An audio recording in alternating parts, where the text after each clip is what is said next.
part of what you do is Sharia advisory.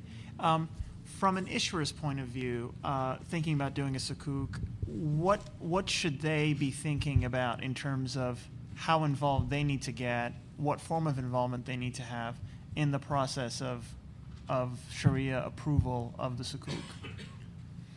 Well, as was mentioned at one of the earlier Sharia panels, highly, and I can't repeat this often enough, please engage the Sharia board and scholars before at the concept stage, because otherwise, if you go down the road of working out and preparing these documentation and legal costs, and they sometimes need to be unwound and restarted, and that costs time and money. So that's one of the first things I would recommend strongly.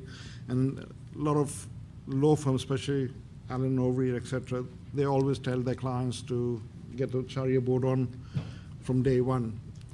It costs you the same whether you start them today or you start them 6 months from now, as terms of their cost, but at the same time, your cost will be different if you don't engage them, because you'll have to do a lot of backtracking. Sorry, go ahead. And if I could also ask, and either of you can answer this, who should be taking the initiative, the issuer or its advisors, in terms of orchestrating the Sharia process? Well, the thing is that another very quick story. As you know, the French government played with the idea of issuing a sovereign sukuk in 2007, 2008. They had a whole number of conferences, and they had a report pastre titled 10 Ways to Attract $100 billion to France, these sort of things. And they played with the idea of issuing a $1 billion sukuk. And they engaged investment bankers, and the sukuk was structured. And they went to the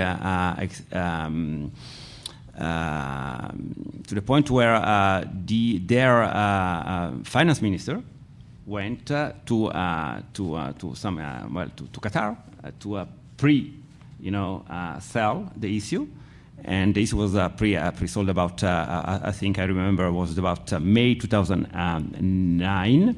Was pre-sold at, I think 500 million were sold, okay?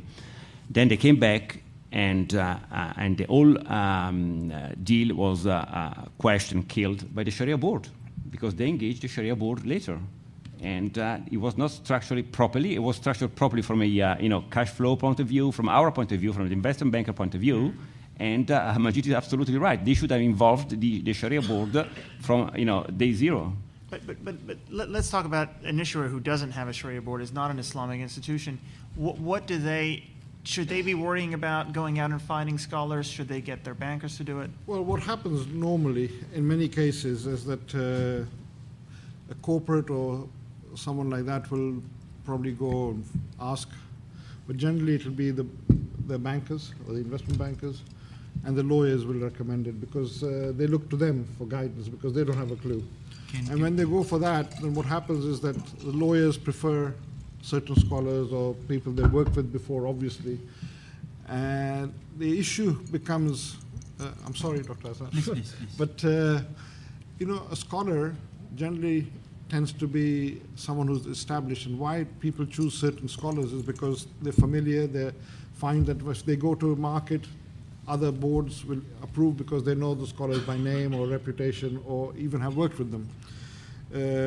That, unfortunately, to me, reduces what I call the gene pool of scholars, because we're not giving the youngsters or the upcoming scholars an opportunity. We've tried to do that at YSR continuously to promote the scholars.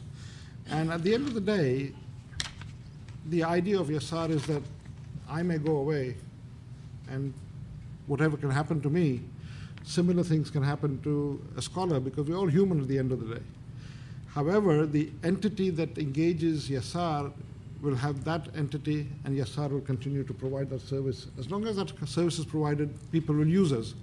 And bankers come and go, lawyers come and go from one firm to another, but the engagement stays at the corporate level, at the entity level. And I think this is where I know that I'm saying this, but I'm sure Dr. Azhar is supported that this is the future of Sharia compliance, and the entity, it will become like law firms which Sharia scholars will create. And they was already started with some scholars that set up their own consultancies and advisory units. The question is, how is the process, am I right? Yes. Who will cater all the people? What normally happens is that, say, for example, corporate A or government A or municipal A want to issue Sukuk, for example, he will identify the investment bankers that they feel comfortable to work with. And sometimes they will just throw the idea of having a Sukuk issuance, and all the investment bankers will come with their what they call proposed structure. From there, they will select based on a lot of criteria and procedure for that. So once, say, for example, they appoint one particular investment banker, one banks, for example, to do the Sukuk, it is the duty of the bank, that what we call that bank lead arranger or arranger. They are the one who arrange everything.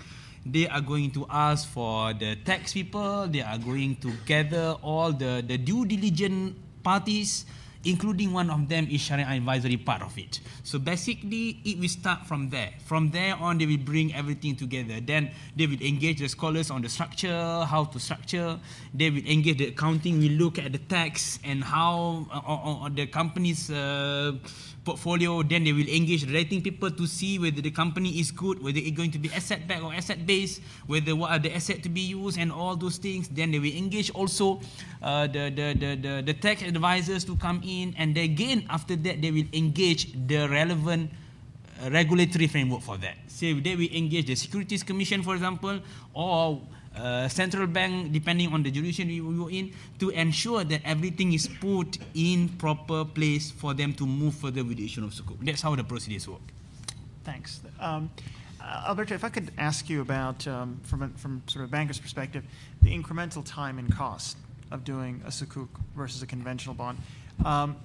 As Nan mentioned, a number of different people who are involved. There are scholars involved, for example, where you don't in a conventional issuance. There's some time that takes possibly to structure something, because if you don't, you run off the rails like France. What's the incremental time and the incremental cost of doing a Sukuk versus a conventional bond for an issuer? Look, it really depends on how big is your appetite. In terms of incremental time, to structure a Sukuk is from a investment banking point of view, is just like structuring a conventional bond or an asset-backed security.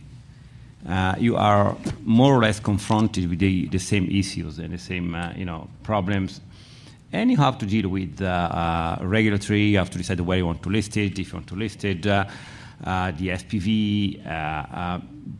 But those are things that are in common with the conventional bankers. I would say that in terms of time, the new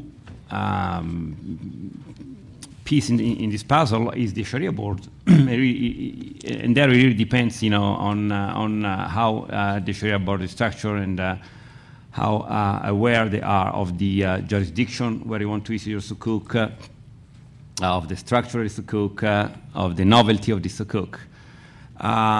In terms of cost, I would say that there is absolutely, to be honest with you, nowadays, maybe at the very beginning, 6 years ago, 7 years ago, you get the premium. Nowadays, there is no reason why a Sukuk should cost more than, in terms of investment fees, than a conventional at all. I would actually echo what you say, Alberto. But I also would sort of say, as you said, that it depends on the structure. If it is a straightforward Sukuk al-Ijara, there's no reason it should take longer or cost more than a conventional bond. If you are doing something like the GE deal, which is significantly more complicated, then we're talking about time frames similar to maybe asset-backed issuances, which take a bit more work.